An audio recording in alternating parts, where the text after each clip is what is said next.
Ano ang pinagkaiba ng summons sa subpoena at sa warrant of arrest? Yan ang ating tatalakayin ngayon.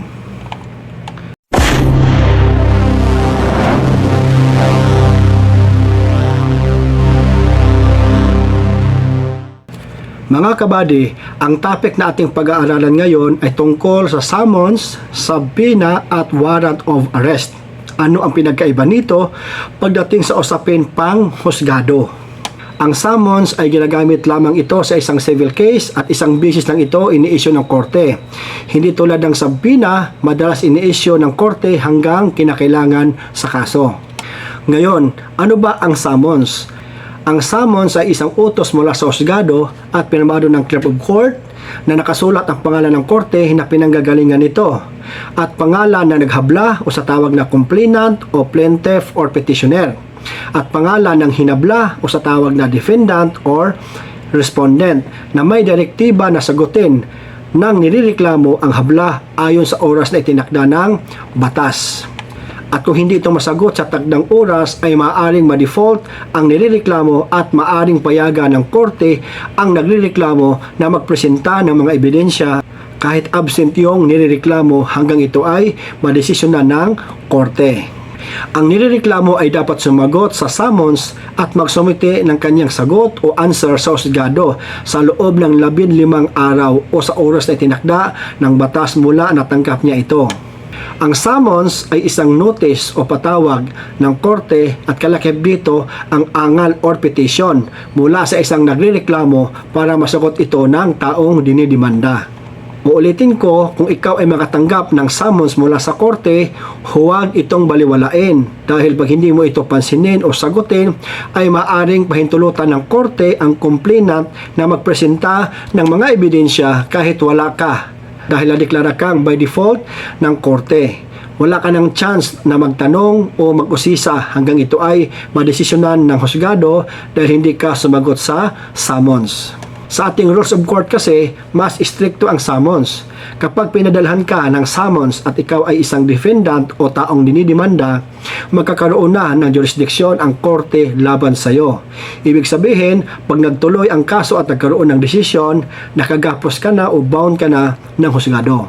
Kapag hindi mo naman natanggap ng maayos o naaayon sa batas ang summons, may karapatan kang questionin ito sa korte pagdating sa pag-issue ng desisyon. Tandaan palagi, ang summons ay para lamang ito sa defendant o sa taong nirereklamo. Ngayon, pag-uusapan naman natin ang tungkol sa subpoena. Ang subpoena ay isang utos mula sa husgado na pinapadala sa isang tao na kailangan niyang dumalo at magpatotoo sa pandinig sa korte o magdala ng mga dokumento na may kinalaman sa kaso.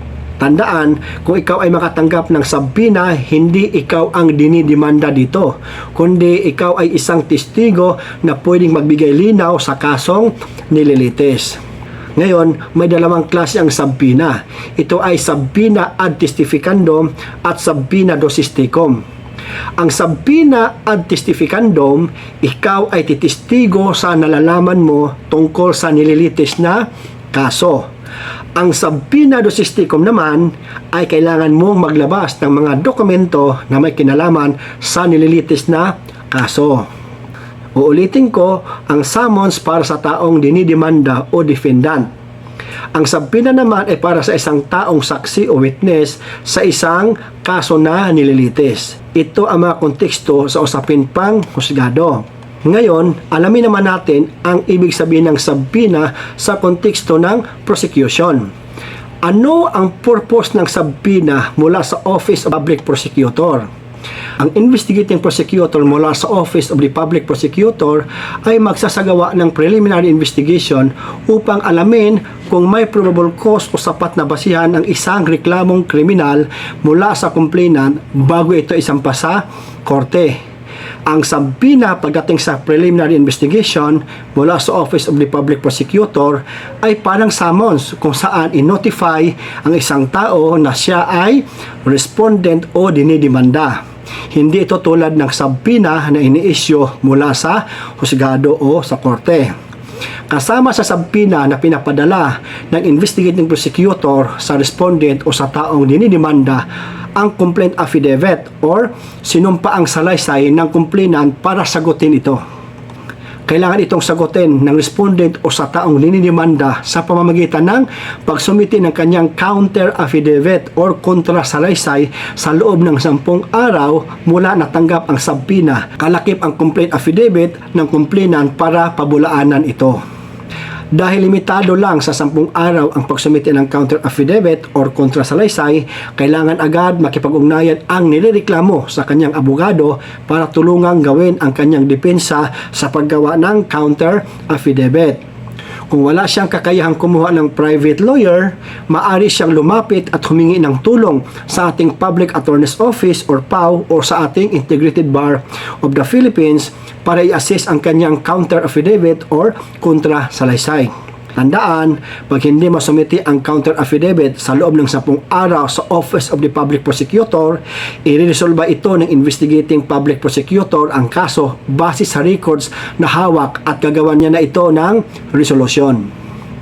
Kung makitaan ng probable cause ang reklamo, iakyat na ito ng investigating public prosecutor sa korte para magsampa na ng kaukulang kaso at posible labasan ito ng arrest warrant or warrant of arrest ng husgado.